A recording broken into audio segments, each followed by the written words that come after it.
El fugitivo, por Stephen King. -84 y contando. Richards pensó con agria ironía que el camarero había tomado al pie de la letra sus palabras sobre los libros. Debía haberse guiado por un único criterio, solo valían los demás de 3 dedos de grosor. Richards disponía de 3 libros de los que no había oído hablar jamás. 2 clásicos titulados Dios es inglés y no como un extraño, y un enorme tomo escrito 3 años antes, El placer de servir. Richards hojeó esto y arrugó la nariz. Un chico pobre progresa en la General Atomics. Asciende de limpiador de motores a vendedor de ropa. Acude a clases nocturnas. ¿Con qué dinero?, se preguntó Richards. ¿Con billetes de Monopoly? Se enamora de una bella muchacha a quien al parecer la sífilis todavía no ha hecho caer la nariz a pedazos. En una orgía en el bosque. Tras obtener unas calificaciones asombrosas, asciende a técnico auxiliar. Después un contrato matrimonial por 3 años y... Richard lanzó el libro al rincón. Dios es inglés era un poco mejor. Se sirvió un bourbon con hielo y se dispuso a leer. Cuando oyó la discreta llamada, estaba en la página 300 y muy enfrascado en la trama. Había vaciado ya una botella y acudió a abrir la puerta con la otra en la mano. Era el vigilante. «Los recibos, señor Richards», murmuró el tipo, cerrando de nuevo la puerta. Sheila no había escrito nada, pero le enviaba una foto de Kathy. Contempló el retrato y las fáciles lágrimas de la embriaguez asomaron a sus ojos. Lo guardó en el bolsillo y miró el otro recibo. En el reverso de una multa de tráfico, Charlie Grady había garabateado «Gracias, gusano, que revientes. Charlie Grady». Richards emitió una risita y dejó caer el papel. «Gracias, Charlie», dijo a la habitación vacía. Necesitaba algo así. Volvió a contemplar la foto de Kathy, tomada cuando solo era una recién nacida de 4 días. Minúscula, con las mejillas encendidas y llorando a voz en grito, envuelta en unas sábanas de cuna blanca que había confeccionado Sheila. Sintió que las lágrimas brotaban de nuevo y se obligó a pensar en la nota de agradecimiento del bueno de Charlie. Se preguntó si sería capaz de apurar la segunda botella antes de caer dormido y decidió comprobarlo. Casi lo consiguió. -83 y contando. Richards pasó el sábado con una gran resaca. Por la noche casi le había superado, de modo que pidió 2 botellas más de bourbon con la cena. Las apuró y se despertó con la luz pálida del amanecer del domingo, viendo grandes orugas de ojos planos y asesinos descender por la pared opuesta de la habitación. Decidió que no le convenía llegar al martes en condiciones tan lamentables, así que dejó de beber. Esta vez la resaca tardó más en disiparse. Vomitó mucho, y cuando ya no tuvo nada que devolver siguió sufriendo violentas arcadas. Remitieron hacia las 6 de la tarde del domingo y pidió una sopa para cenar. Nada de bourbon. Solicitó que le pusieran por los altavoces una docena de discos de neo-rock, pero pronto se cansó de ellos. Se acostó temprano. Durmió mal. Pasó la mayor parte del lunes en la pequeña terraza acristalada que se abría en el dormitorio. Se hallaba muy por encima de los muelles, y durante el día se sucedieron chaparrones y claros que resultaban muy agradables. Leyó 2 novelas, se acostó pronto y durmió un poco mejor. Tuvo un sueño desagradable. Sheila había muerto y él asistía a su funeral. Alguien la había colocado en el ataúd y la había introducido en la boca un grotesco ramillete de nuevos $. Intentó correr hacia ella para retirar aquella obscenidad, pero unas manos le sujetaron por detrás. Una docena de vigilantes le retenía. Uno de ellos era Charlie Grady, quien sonriendo afirmaba: «Eso le sucede a los perdedores, gusano». Le apuntaban con las pistolas a la cabeza cuando despertó. Martes, murmuró mientras se levantaba de la cama. El reloj de la GA colgado de la pared indicaba las 7:09. La emisión tridimensional en directo de El Fugitivo llegaría a los hogares de toda Norteamérica al cabo de 11 horas. Sintió una cálida gota de temor en el estómago. Dentro de 23 horas empezaría el concurso de verdad. Tras tomar una larga ducha caliente, se vistió con el mono y pidió huevos con jamón para desayunar. También pidió la ordenanza de turno que le enviara un cartón de cigarrillos. Pasó el resto de la mañana y las primeras horas de la tarde leyendo tranquilamente. Eran las 2 en punto cuando, tras un único toque discreto en la puerta, entraron 3 vigilantes y Arthur M. Burns, que ofrecía un aspecto extravagante y bastante ridículo con su camiseta de la comisión. Cada vigilante llevaba una porra eléctrica. Ha llegado el momento de nuestra última charla, señor Richards, informó Burns. ¿Le importaría? Desde luego que no, respondió Richards. Colocando un punto en el libro que había estado leyendo, lo depositó sobre la mesilla de la sala. De pronto se sentía aterrado, pero se alegró mucho de no percibir temblor alguno en sus dedos. -82 y contando. El 10º piso del edificio era muy distinto a los inferiores, y Richards comprendió que nadie esperaba que llegara más arriba. La ficción de ir ascendiendo, que había empezado en el desagradable vestíbulo de la planta baja, terminaba allí, en la planta 10ª, donde se hallaban los equipos de emisión. Los pasillos eran amplios, blancos, inmaculados.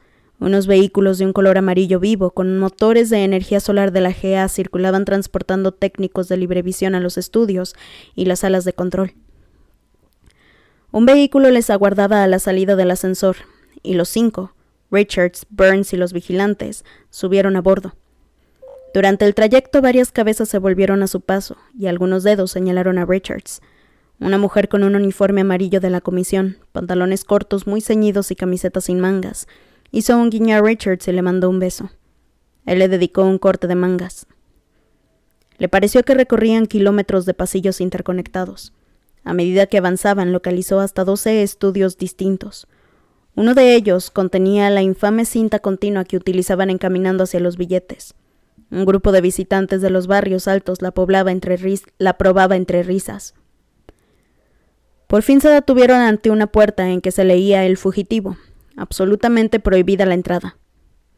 Burns hizo una seña al vigilante instalado en la cabina blindada junto a la puerta y se volvió hacia Richards. «Inserte la tarjeta en la ranura entre la cabina y la puerta». Richards obedeció. La tarjeta desapareció en la ranura y se encendió una lucecita en la cabina del vigilante. Este pulsó un botón y la puerta se abrió. Richards volvió a subir al vehículo y fue conducido a la siguiente sala. ¿Y la tarjeta?, preguntó Richards. «Ya no la necesitará». Se hallaban en una sala de control. La sección de consolas estaba vacía, salvo por un técnico calvo que, sentado ante un monitor en blanco, recitaba una serie de números ante un micrófono. Al otro lado de la estancia, a la izquierda, Dan Killian y otros 2 hombres a quienes Richards no conocía, todos ellos con gafas obscuras, estaban sentados alrededor de una mesa. Uno le resultó vagamente familiar y pensó que era demasiado guapo para ser un técnico. «Hola, señor Richards. Hola, Arthur. ¿Le apetece un refresco, señor Richards?» Este advirtió que estaba sediento. En el 10º piso hacía mucho calor, a pesar de los numerosos aparatos de aire acondicionado que había visto. «Sírvame un jugo de frutas», pidió. Killian se levantó, se acercó a una pequeña nevera y destapó un botellín de plástico de jugo artificial. Richards tomó asiento y tomó la botella con un gesto de asentimiento. «Señor Richards, el caballero de mi derecha es Fred Victor, director de El Fugitivo, y estoy seguro de que habrá reconocido a Bobby Thompson». Thompson, naturalmente presentador y maestro de ceremonias del programa, llevaba una elegante túnica verde, levemente tornasolada, y lucía una mata de cabello rubio plateado lo bastante atractiva para resultar sospechosa. «¿Se lo tiñó usted?», preguntó Richards. Thompson arqueó unas impecables cejas. «¿Cómo dice?» «No importa», respondió Richards. «Tendrá que ser tolerante con el señor Richards», terció Killian con una sonrisa. «Posee una dosis extrema de grosería». «Es muy comprensible dadas las circunstancias», murmuró Thompson al tiempo que encendía un cigarrillo. Richards notó que le envolvía un halo de irrealidad.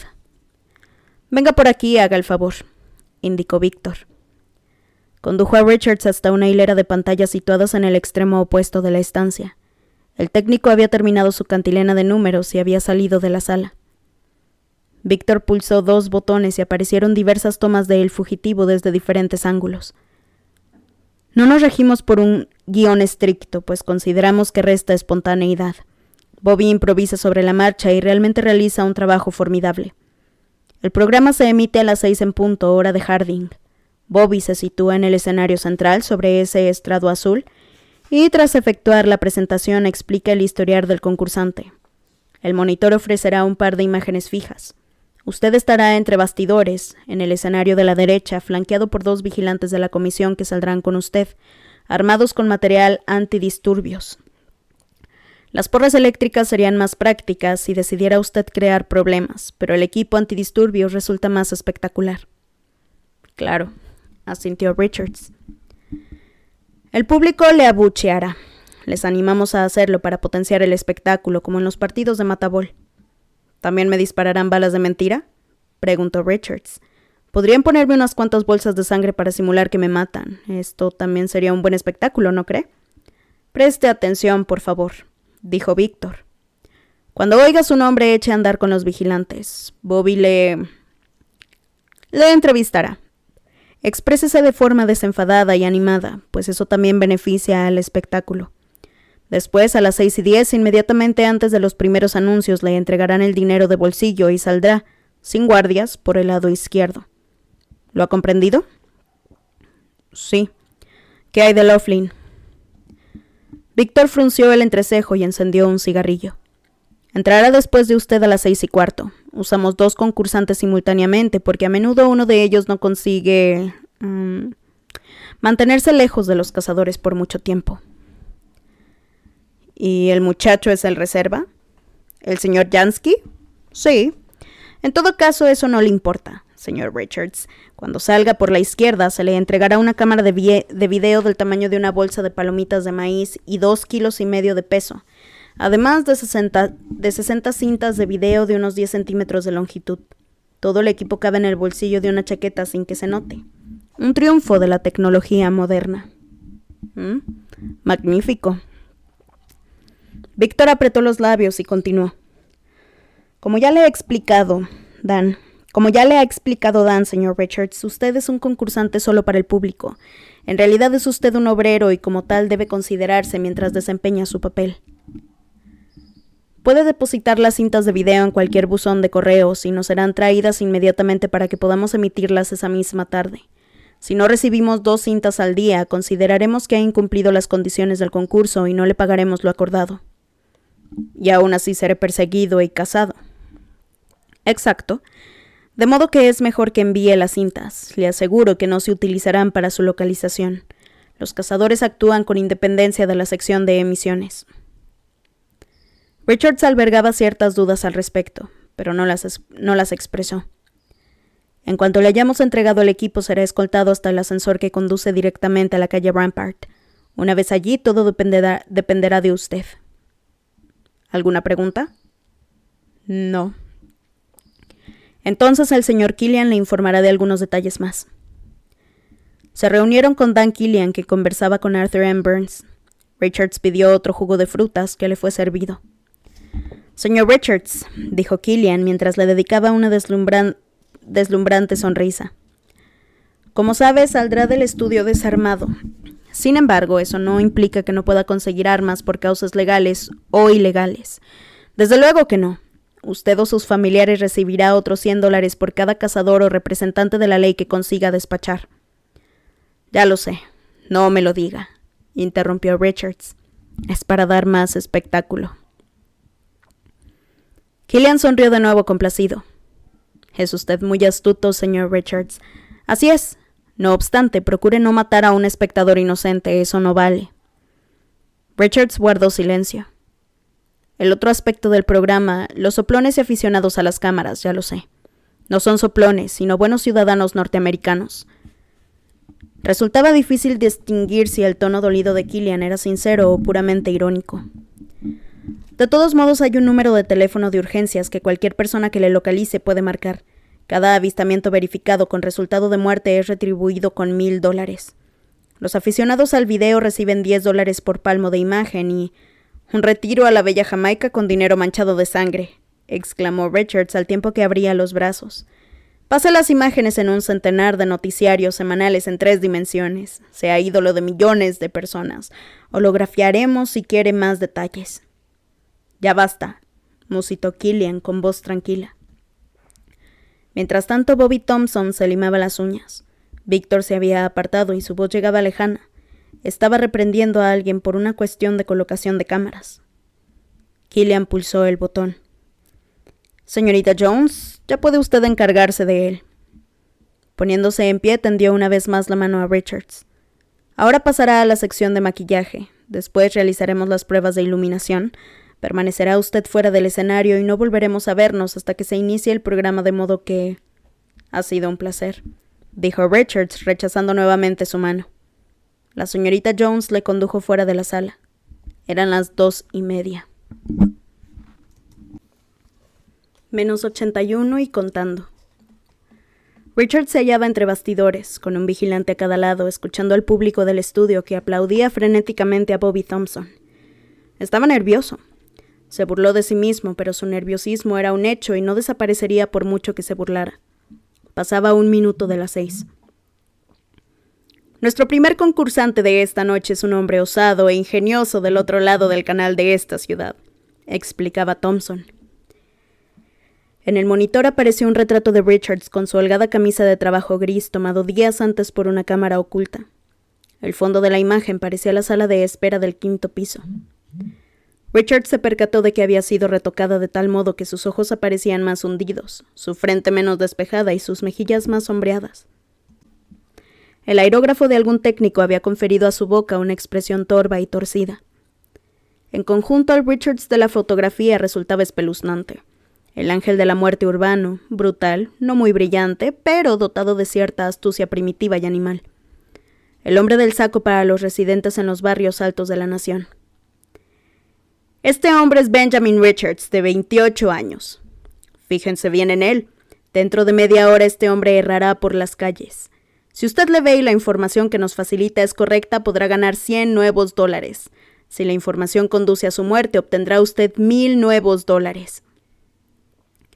La mente de Richards empezó a vagar, pero volvió a la realidad de una sacudida. Y esta es la mujer que recibirá el premio conseguido por Benjamin Richards y...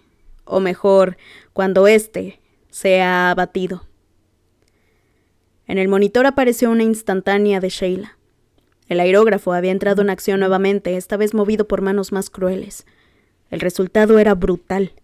El rostro dulce y nada desagradable había sido transformado en el de una mujer sucia, desaliñada e insulsa.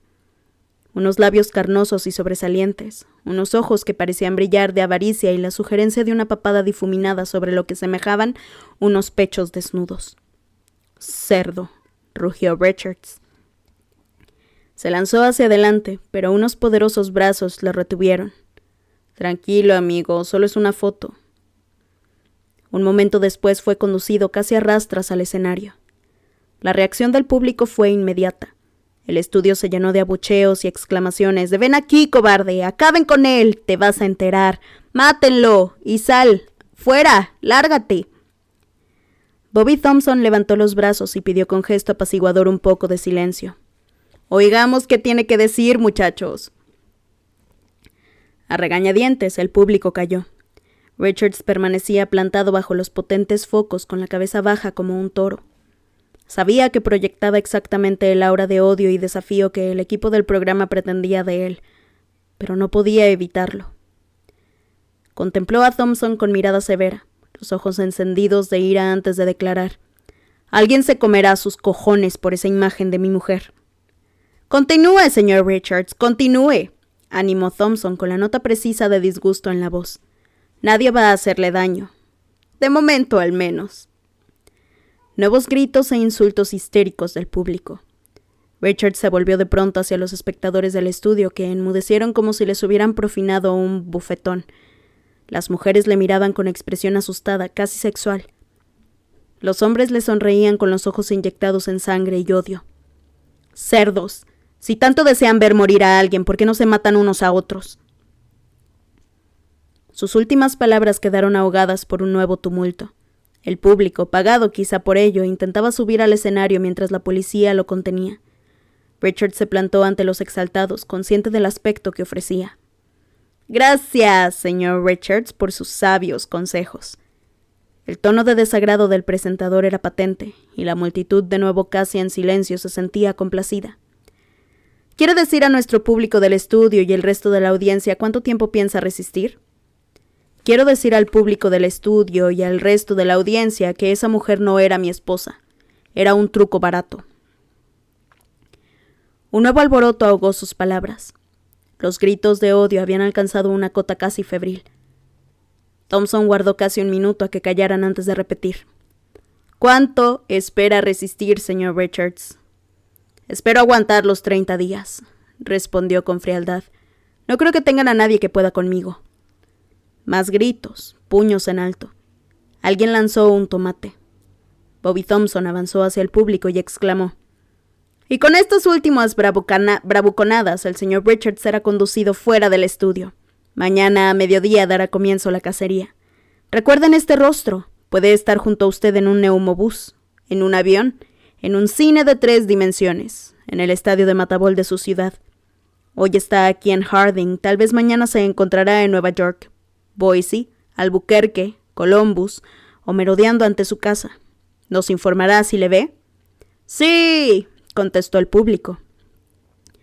Richards les dedicó un rápido corte de mangas. Esta vez la invasión del escenario no fue en absoluto simulada, pero Richards fue conducido a la salida del estudio con la suficiente rapidez para impedir que le lincharan allí mismo, ante las cámaras, lo que habría privado al concurso de una casa que se suponía jugosa. -80 y contando. Killian se encontraba entre bastidores estremecido de placer. Una actuación magnífica, señor Richards. Excelente. Me encantaría poder darle una bonificación. Esos cortes de mangas, soberbios. Estamos aquí para complacerle, dijo Richards con ironía. En los monitores apareció un anuncio. Deme la maldita cámara y váyase a la mierda. Aquí la tiene, respondió Killian, sonriendo todavía. Un técnico entregó el aparato a Richards. Killian añadió: cargada y lista para funcionar.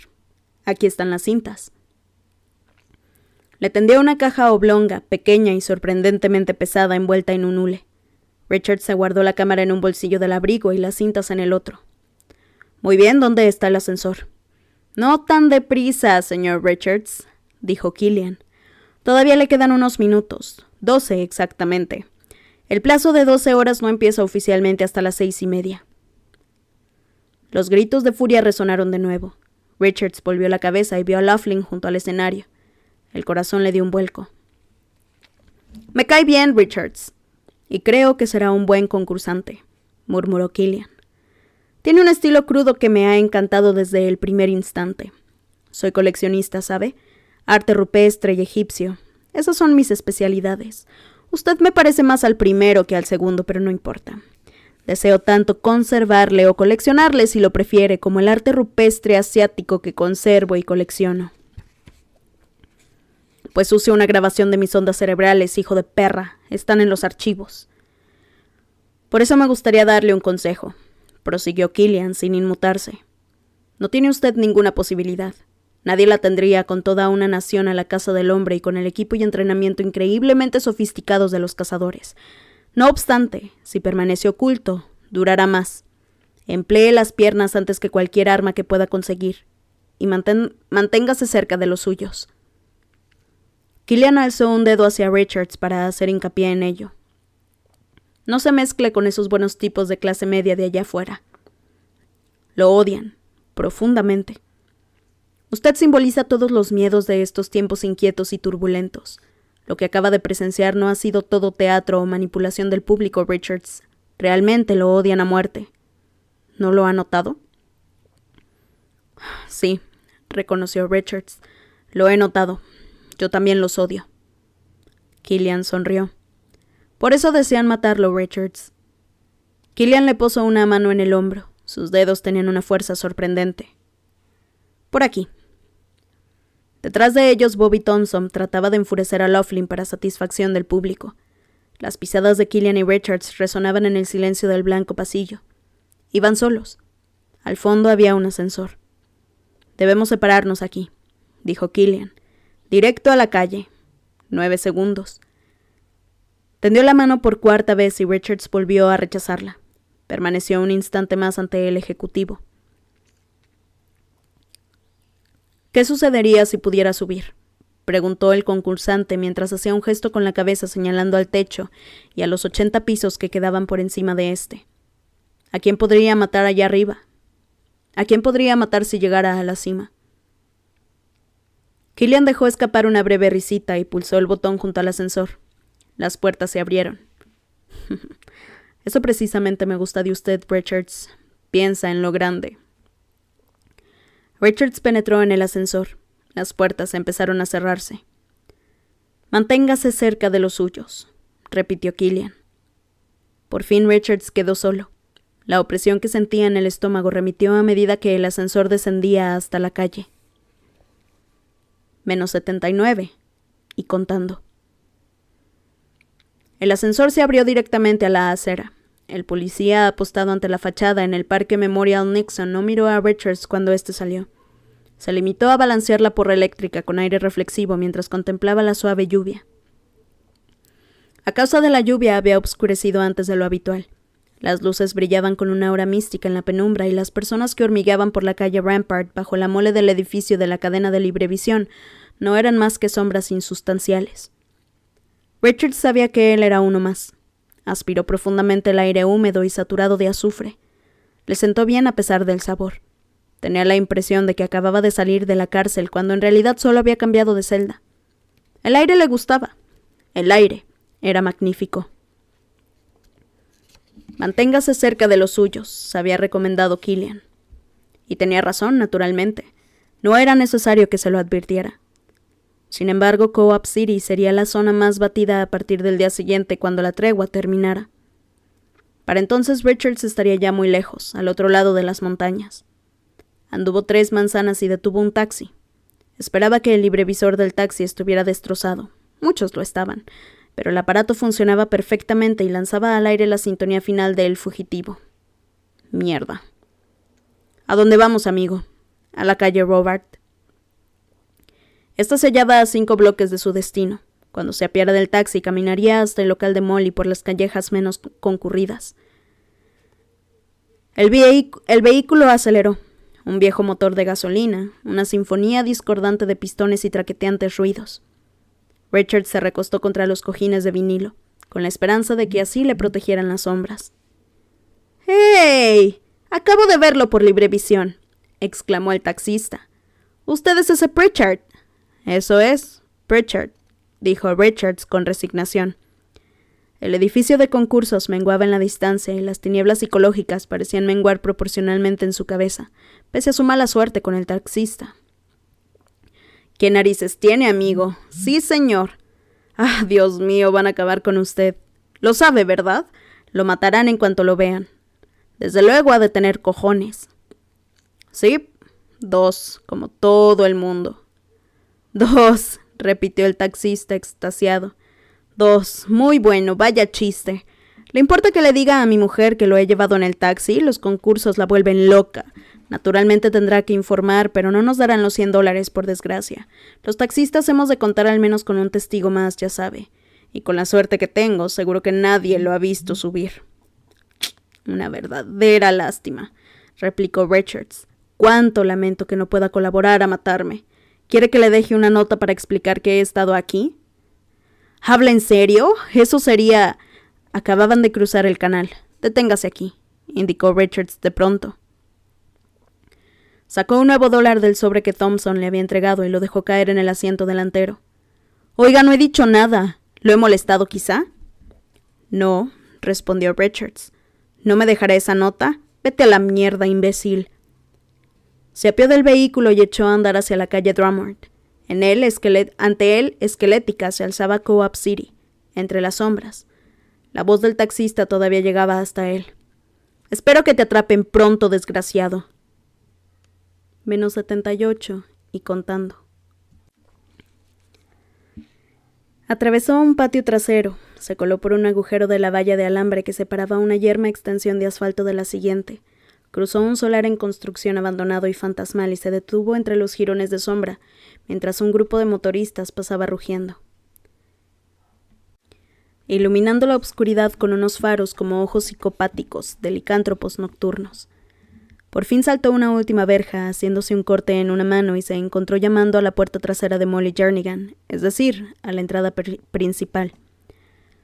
Molly poseía una casa de empeños en la calle Dock, donde cualquiera que tuviera el dinero suficiente podía comprar una porra eléctrica especial de la policía, un fusil antidisturbios con la carga completa, un subfusil ametrallador, heroína, push, cocaína, disfraces, pseudomujeres de Estiroflex, una mujer de verdad si no se disponía de bastante pasta para la Estiroflex, la dirección de uno de los 3 garitos de juegos móviles, la de un club de perversiones de primera o de un centenar de asuntos ilegales más. Si Molly no tenía lo que buscabas, lo encargaba, incluida documentación falsa. Cuando Molly observó por la mirilla y vio de quién se trataba, esbozó una leve sonrisa y dijo: «¿Por qué no te largas, amigo? Nunca te he visto». «Nuevos dólares», musitó Richards como si hablara con el aire. Se produjo un silencio. Richards observó el puño de su camisa como si nunca lo hubiera visto. Cerraduras y pestillos se descorrieron apresuradamente como si Molly temiera que Richards cambiara de idea. Entró en la trastienda, una madriguera de ratas llena de trastos viejos, instrumentos musicales y cámaras robadas, además de un montón de cajas de productos para el mercado negro. Molly era una especie de Robin Hood por necesidad. Un prestamista como él no duraba mucho en el negocio si se volvía demasiado codicioso. Molly sangraba a los gusanos de los barrios altos todo cuanto podía y vendía a su vecindario casi a precio de coste. A veces incluso perdía dinero si el comprador estaba muy apurado. Por eso había adquirido una fama excelente en Co-op City, donde se le brindaba una soberbia protección. Si la policía interrogaba a cualquier soplón de la ciudad, y los había a cientos a ese lado del canal, acerca de Molly Jernigan, el chivato afirmaría que era un viejo algo senil que traficaba un poco y vendía algunas cosillas en el mercado negro. Algunos ricachones de los barrios altos con extrañas tendencias sexuales habrían informado a la policía en un sentido muy distinto, pero ya no había brigadas antivicio que persiguieran esos delitos, pues todo el mundo sabía que el vicio perjudicaba la formación de un clima auténticamente revolucionario. El hecho de que Molly también proporcionaba documentos falsos a clientes locales y con beneficios modestos era desconocido en los barrios altos. Sin embargo, Richards era consciente de que falsificar papeles para alguien en su situación resultaba muy peligroso para el anciano. «¿Qué papeles?», preguntó Molly con un profundo suspiro, mientras encendía una vieja lámpara que alumbró con brillante luz blanca la superficie de trabajo de la mesa.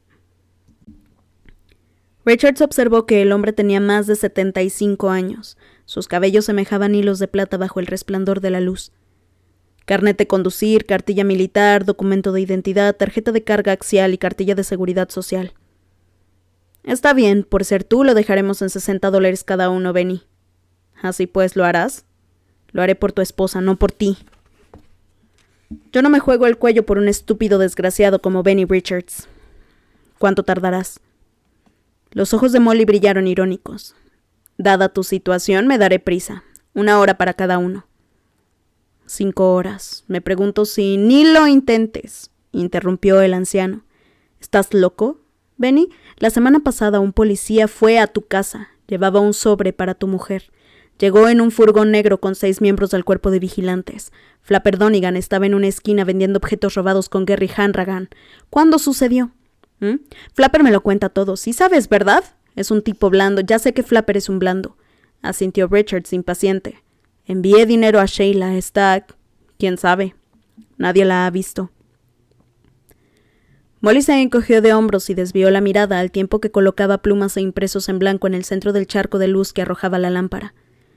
«Tu bloque está estrechamente vigilado, Benny. Cualquiera que se acercara para ofrecer sus condolencias terminaría en un sótano cantando bajo una lluvia de porras de goma.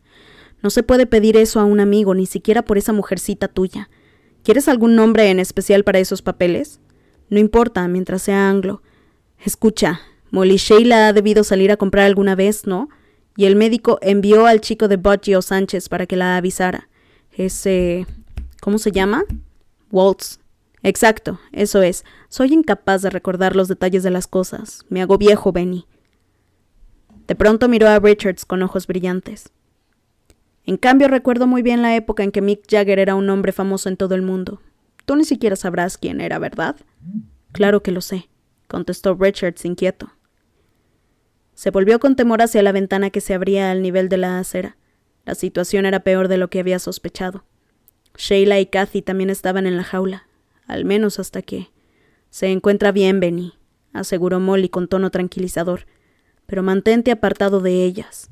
Ahora representas un peligro para todos. Sí lo comprendes, ¿verdad?» «Sí», afirmó Richards.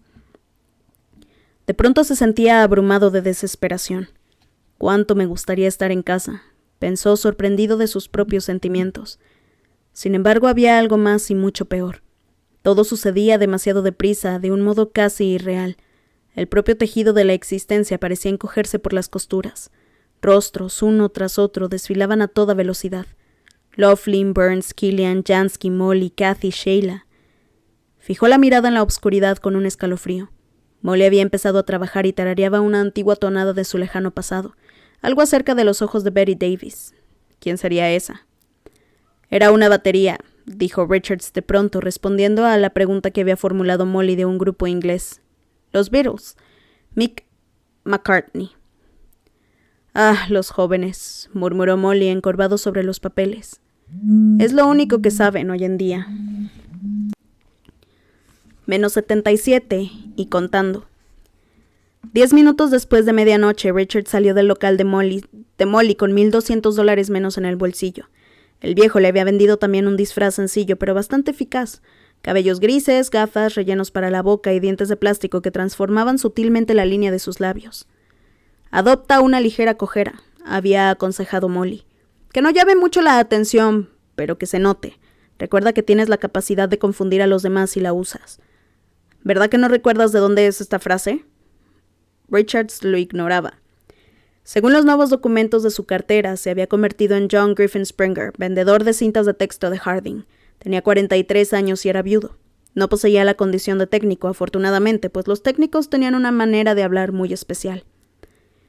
Richards caminaba por la calle Robert a las 12:30. Buena hora para ser asaltado, detenido o asesinado, pero mala para intentar una huida discreta. Sin embargo, había pasado toda su vida al sur del canal. Cruzó unos 3 kilómetros más allá, casi por la orilla del lago. Vislumbró un grupo de mendigos borrachos apiñados en torno a una hoguera furtiva y algunas ratas, pero ningún policía. A la 1:15 se encontraba ya al otro extremo de la tierra de nadie, la zona de los almacenes, los restaurantes baratos y las oficinas de fletes del lado norte del canal. A la 1:30, rodeado por fin de ciudadanos de los barrios altos que entraban y salían de las tabernas baratas, decidió que podría tomar un taxi sin problemas. Esta vez el taxista no lo reconoció. «Al aeropuerto», dijo Richards. «Allá vamos, amigo». Los impulsores por aire les incorporaron al tráfico. Llegaron al aeropuerto a la 1:50. Richards caminó con su leve cojera ante varios policías y vigilantes de seguridad que no le prestaron la menor atención. Compró un billete para Nueva York porque de pronto acudió a su mente esa ciudad. La comprobación de identidad se efectuó de forma rutinaria sin problemas. A las 2:20 partiría hacia Nueva York en la lanzadera express que solo llevaba unos 40 pasajeros, la mayor parte estudiantes y hombres de negocios. Casi todos echaron una cabeza durante el recorrido. El vigilante de la casilla blindada también durmió la mayor parte del trayecto, como Richards. Aterrizaron a las 3:06. Richards desembarcó y se marchó del aeropuerto sin incidentes. A las 3:15 su taxi tomaba el carril de salida de la Lindsay Overway y bajaba en espiral hacia el centro de la ciudad. Cruzaron Central Park en diagonal y a las 3:20 Ben Richards desaparecía en la urbe más grande sobre la faz de la tierra.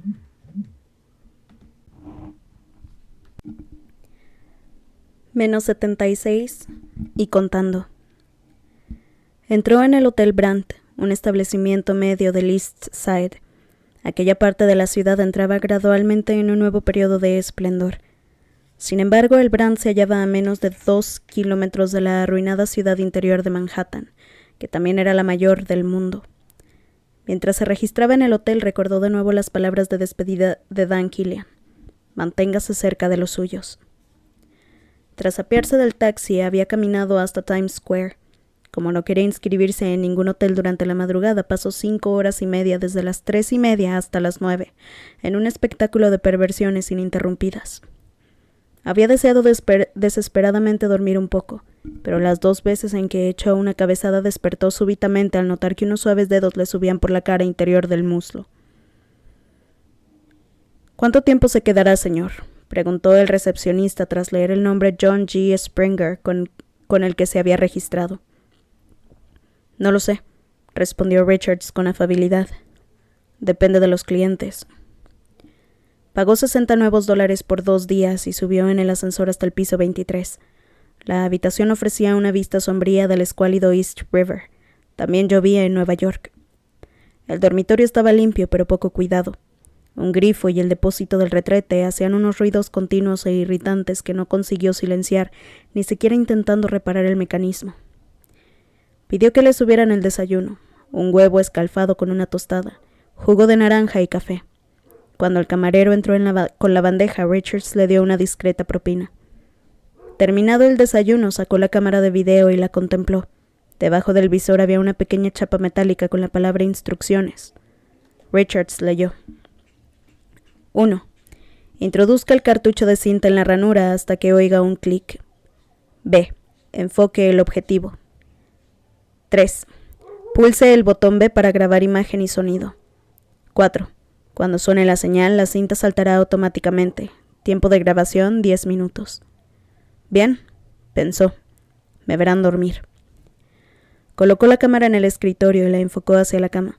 La pared parecía vacía, sin rasgos identificables, y Richard se convenció de que nadie podría localizar dónde se hallaba por los detalles de la cama o la habitación. Aunque desde aquella altura el ruido de la calle era mínimo, dejó la ducha abierta por precaución. Estuvo a punto de apretar el botón y entrar en el campo de visión de la cámara con el disfraz. Podía quitárselo en parte, pero resultaría imposible desprenderse del cabello gris. Poniéndose como capucha la funda de la almohada, pulsó el botón. Avanzó hasta el lecho y se sentó de cara a la cámara. «¡Cucú!», exclamó con voz hueca para la inmensa audiencia que aquella noche vería y escucharía la cinta con horrorizado interés. «No pueden verlo, pero estoy riéndome de todos ustedes, cerdos come mierdas». Se tendió sobre el colchón, cerró los ojos e intentó dejar la mente en blanco. Cuando sonó la señal y soltó la cinta, 10 minutos después, se durmió. -75 y contando. Despertó, acababan de dar las 4. La casa, pues, había comenzado 3 horas atrás, teniendo en cuenta la diferencia horaria. Solo de pensarlo se estremeció. Insertó una nueva cinta en la cámara, sacó la Biblia del cajón del escritorio y con la capucha puesta leyó una y otra vez los 10 mandamientos durante los 10 minutos de la grabación. En el cajón había sobres, pero llevaban el membrete del hotel. Tras titubear unos segundos, decidió que no importaba. Tendría que fiarse de la palabra de Killian, quien había afirmado que la dirección de concursos no facilitaría a Macon y sus perros de presa datos postales que pudieran conducir a su localización. No tenía más remedio que utilizar el servicio de correos, pues no disponía de palomas mensajeras. Junto al ascensor había un buzón, y con gran recelo Richards depositó las cintas en la ranura de otras ciudades. Aunque los empleados postales no podían recibir recompensas de la dirección de concursos por informar del paradero de un concursante, a Richards todo aquello se le hacía terriblemente arriesgado. Sin embargo, si no cumplía las normas, sería descalificado.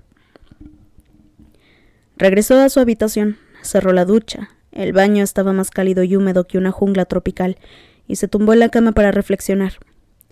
¿Cómo huir? ¿Qué era lo mejor? Intentó ponerse en el lugar del concursante medio. Naturalmente, el primer impulso era un puro instinto animal. Enterrarse, construirse una madriguera y ocultarse en ella. Eso mismo había hecho él, el Hotel Brandt. ¿Acaso esperaban eso los cazadores? Sí, claro, no buscaban a alguien que huía, sino a alguien que se escondía. ¿Podrían encontrarlo en su madriguera? Deseó poder responder que no, pero le resultó imposible. El disfraz era bueno, pero improvisado sobre la marcha. No había muchas personas observadoras, pensó, pero sí algunas. Quizá ya lo habían denunciado. El recepcionista, el camarero que lo había servido el desayuno, tal vez incluso algún rostro anónimo en el espectáculo de prevenciones de la calle 42. No era probable, pero sí posible. ¿Y qué decir de su auténtica protección? Los papeles falsos que Molly le había proporcionado. ¿Cuánto tiempo le servirían?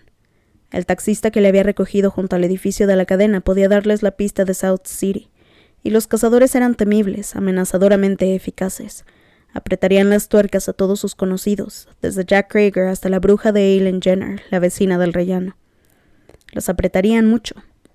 ¿Cuánto tiempo transcurriría hasta que alguien, quizá un tipo blando como Flapper Donegan, dejara escapar que Molly había falsificado documentos en alguna ocasión? Y si se encontraban a Molly estaba perdido. El prestamista resistiría lo suficiente para ganarse una paliza, pues era lo bastante astuto para saber que un par de cicatrices visibles la librarían de cualquier desgraciado incendio por causas desconocidas. ¿Y entonces? Una investigación en los 3 aeropuertos de Harding descubriría el salto nocturno de John G. Springer hacia la gran metrópoli. Si encontraban a Molly, da por sentado que sí. Tienes que dar por sentado que sí. Entonces, a correr. ¿Pero a dónde? Lo ignoraba. Había pasado toda su vida en Harding, en el oeste medio. No conocía la costa este y no había lugar alguno al que pudiera huir y considerarse en casa. Así pues, ¿a dónde? Su mente confusa y abatida se perdió en una morbosa visión. Habían encontrado a Molly sin ningún problema y le habían sacado el nombre falso en 5 minutos tras arrancarle 2 uñas, llenarle el ombligo con gasolina para encendedor y amenazar con prender una cerilla. Después de comprobar el vuelo de Richards con una rápida llamada, hombres elegantes, de rostro poco llamativos, con gabardinas de idéntico corte, habían llegado a Nueva York a las 2:30, hora local. Otros hombres habían conseguido ya la dirección del Brand mediante la consulta de las listas de ocupación hotelera de la ciudad de Nueva York, que eran pasadas a ordenador día a día. En esos momentos se hallaban en el exterior rodeando el edificio. Conductores de neumobús, camareros, recepcionistas y botones habían sido reemplazados por cazadores. Media docena de ellos subían ya por la escalera de incendios. Otros 50 se agolpaban en los 3 ascensores. Cada vez eran más y sus coches aéreos sobrevolaban el hotel. Ya estaban en el pasillo. Dentro de un segundo la puerta saltaría e irrumpirían, acompañados de una cámara que, instalada sobre un trípode por encima de sus musculosas espaldas, recogería para la posteridad el instante en que le hacían picadillo. Se incorporó en la cama sudando. Ni siquiera tenía un arma. A correr. Debía hacerlo deprisa. Para empezar, Boston serviría. -74 y contando. Salió de la habitación a las 5 de la tarde y bajó al vestíbulo. El recepcionista le dedicó una deslumbrante sonrisa, probablemente consciente de que pronto llegaría su compañero del turno siguiente. «Buenas tardes, señor Springer». Richards le devolvió la sonrisa. «Parece que he encontrado petróleo, señor mío. 3 clientes se muestran receptivos. Me alojaré en este excelente hotel otros 2 días más. ¿Desea que pague por adelantado?» «Como guste, señor».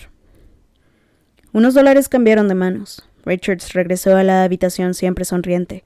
El pasillo estaba vacío. Colgó el rótulo de no molestar en el picaporte y corrió hacia la escalera de incendios. La suerte estaba de su parte. No encontró a nadie. Descendió hasta la planta baja y salió por la entrada lateral sin ser visto. La lluvia había cesado, pero las nubes bajas aún se cernían sobre Manhattan. El aire olía como una pila eléctrica gastada.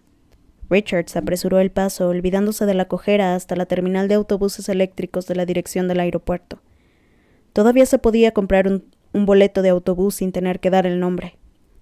«A Boston», indicó el barbudo vendedor de la taquilla. $23, amigo. El autobús sale a las 6:15. Richards tomó el boleto. Le quedaban poco menos de 3,000 nuevos dólares. Aún faltaba 1 hora y la terminal estaba abarrotada de gente, entre ella muchos milicianos con sus boinas azules y sus rostros jóvenes, adustos y brutales. Compró una revista de perversiones, se sentó y ocultó el rostro tras las páginas. Permaneció así 1 hora, volviendo una página de vez en cuando para no parecer una estatua. Cuando el autobús se situó en el andén, caminó presuroso hacia las puertas abiertas con el resto de los anónimos pasajeros. «Hey, usted». Richards volvió la cabeza. Un guardia de seguridad se acercaba corriendo. Permaneció donde estaba paralizado, incapaz de echar a correr. Una parte de su cerebro anunciaba que estaba a punto de ser abatido allí mismo, en aquella inmunda terminal de autobuses con restos de llanta en el suelo y obscenidades grabadas en las paredes mugrientas. Se convertiría en el trofeo de un estúpido policía afortunado. «Deténganlo. Detengan a ese tipo». El policía se desviaba. No se refería a él. Richards advirtió que perseguía a un muchacho de aspecto desaliñado que corría hacia la escalera, con un bolso de una mujer en la mano, empujando a los transeúntes como si fueran bolos. El chico y su perseguidor desaparecieron de la vista escaleras arriba, subiendo los peldaños de 3 en 3. La multitud de viajeros recién llegados, pasajeros que partían y agentes que habían acudido para despedir o recibir a alguien presenció el espectáculo con vago interés durante unos minutos, y luego centró la atención en otros asuntos, como si nada hubiera sucedido. Richards continuó en la cola, tiritando de frío. Se dejó caer en un asiento próximo a la parte posterior del autobús, que pocos minutos más tarde ascendió por la rampa de salida con un ronroneo y se incorporó al tráfico. El policía y su presa se habían perdido entre la muchedumbre. Si hubiera tenido una pistola, le habría dejado frito en el sitio, pensó Richards. ¡Oh, señor! Y a continuación le asaltó otro pensamiento. La próxima vez no será un ratero de bolsos. Serás tú. Decidió conseguir un arma en Boston, como fuera. Recordó que Laughlin había comentado que se llevaría a unos pocos por delante antes de que acabaran con él. El autobús proseguía su camino hacia el norte mientras oscurecía. -73 y contando. El hostal de la Asociación de Jóvenes Cristianos, YMCA, de la ciudad de Boston se hallaba al final de la avenida Huntington. Enorme, cuadrado, ennegrecido por los años y anticuado, el edificio se alzaba en lo que a mediados del siglo anterior había sido una de las mejores zonas de Boston y permanecía allí como un recuerdo culpable de otros tiempos. El viejo neón pasado de moda todavía hacía parpadear los letreros en dirección al pecaminoso distrito del teatro. Parecía el esqueleto de una idea asesinada. Cuando Richards entró en el vestíbulo encontró al recepcionista, enzarzado en una discusión con un muchacho negro, menudo y mugriento, vestido con una camiseta de matabol que le llegaba casi por las rodillas sobre sus tejanos azules. El tema de la disputa era una máquina de chicles situada junto a la puerta del vestíbulo. Se ha tragado mi moneda. Si no te largas de aquí, llamaré al detective del hotel, muchacho. Eso es todo. No hay más que hablar. Pero esa maldita máquina se ha quedado la moneda. Deja ya de maldecir, gusano. El recepcionista, un tipo duro y bregado, extendió el brazo y haciendo al chico por la camiseta lo zarandeó. La prenda era holgada, de modo que el muchacho apenas se enteró. Y ahora, dijo el recepcionista, lárgate de aquí. No quiero repetirlo. Al ver que hablaba en serio, la máscara casi cómica de odio y desafío bajo la piel negra del pobre diablo.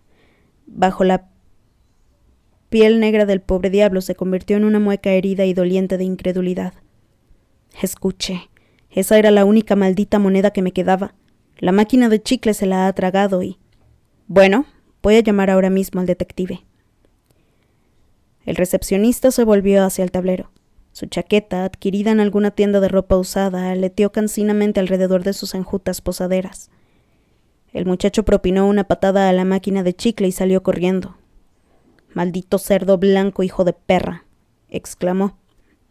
El recepcionista lo vio alejarse sin llegar a pulsar el botón, auténtico o figurado. Acto seguido dedicó una sonrisa a Richards, mostrando un viejo teclado al que le faltaban algunas teclas. «Bah, ya no se puede hablar con los negros. Si yo fuera dueño de la cadena, los encerraría a todos en una jaula». «¿De verdad se ha tragado la moneda?», preguntó Richards mientras firmaba en el registro como John Deegan de Michigan. «Si es cierto, seguramente será robada, y aunque tuviera razón, si le diera una moneda, tendría a 200 mendigos por aquí antes del anochecer, todos con el mismo cuento. Me gustaría saber dónde aprenden ese vocabulario. ¿Acaso sus padres no se preocupan de ellos? Ugh. ¿Cuánto tiempo se quedará, señor Deegan?» «No lo sé, estoy aquí por negocios».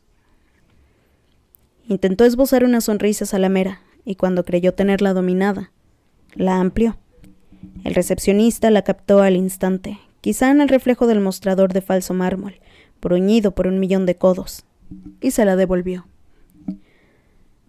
«Son $15.50, señor Deegan», dijo mientras le tendía una llave unida a una gastada placa de madera. «Habitación 512». «Gracias».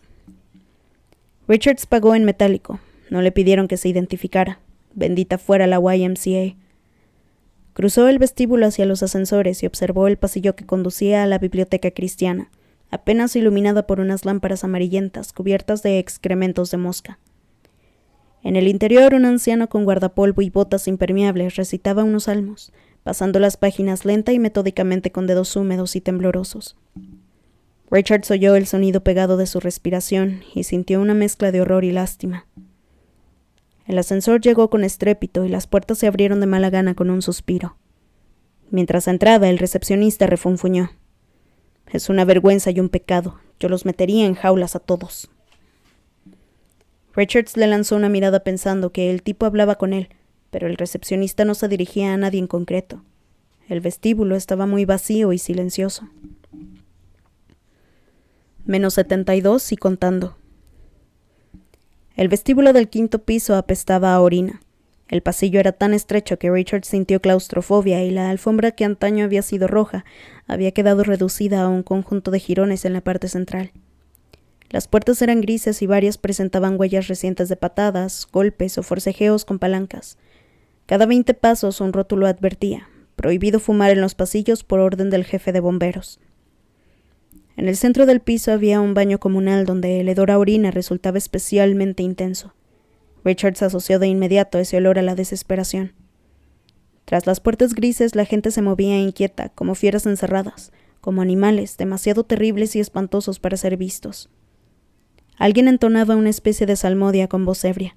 De otra puerta surgían unos extraños borboteos y de otra canción una vieja música country. Sonidos de zapato que se arrastraban.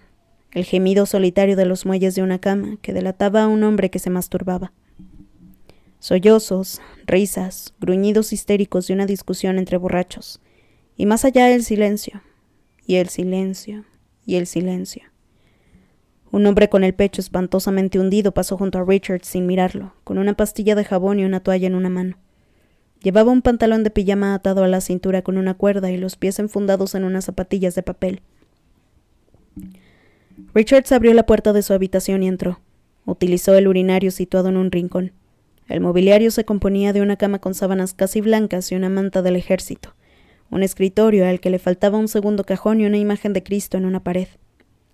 En el ángulo de 2 de los tabiques vio un colgador de acero con 2 perchas. Eso era todo, además de la ventana que se abría en la oscuridad. Eran las 10:15. Richards colgó su chaqueta, se descalzó y se tumbó en la cama. Comprendía cuán desdichado, desconocido y vulnerable resultaba en el mundo. El universo parecía gemir, gritar y rugir alrededor de él como un enorme e indiferente automóvil destartalado que bajase a toda velocidad por una colina en dirección a un abismo sin fondo. Empezaron a temblarle los labios y lloró un poco. No permitiría que lo vieran así en la cinta. Permaneció tendido con la mirada fija en el techo, que estaba resquebrajado en 1.000.000 de absurdas grietas, como una pieza de cerámica con el barniz mal cosido. Ya llevaban 8 horas detrás de él. Se había ganado $800 del dinero que le habían adelantado. Señor, todavía no había salido siquiera del agujero. Y no se había visto por librevisión. Qué lástima. Se había perdido el espectáculo del encapuchado. ¿Dónde estarían? ¿Todavía en Harding? ¿En Nueva York? ¿O camino a Boston? No podían estar ya sobre su pista. ¿O sí? El autobús no había pasado ningún control de carreteras. Habían abandonado la mayor ciudad del mundo anónimamente y viajaba con nombre falso. No podían estar tras su pista, era imposible. El hostal de la YMCA de Boston podía ser seguro durante un máximo de 2 días. Después podría dirigirse al norte, hacia New Hampshire o Vermont, o al sur de Hartford, Filadelfia o incluso Atlanta. Más al este quedaba el océano y al otro lado Europa. Resultaba una idea seductora, pero probablemente se hallaba fuera de su alcance. El pasaje de avión exigía documentos de identidad, y además en Francia se había decretado la ley marcial.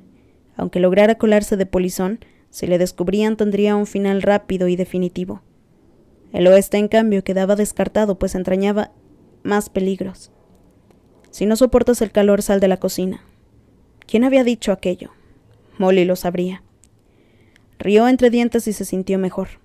A sus oídos llegó el sonido incorpóreo de una radio. Le habría gustado conseguir el arma de inmediato, esa misma noche, pero se sentía demasiado cansado. El viaje lo había fatigado. Ser un fugitivo resultaba agotador, y una especie de instinto animal le advertía que muy pronto estaría durmiendo en una alcantarilla bajo el frío de octubre, o en un barranco cubierto de matorrales y escoria. Mañana por la noche, la pistola. Apagó la luz y se acostó.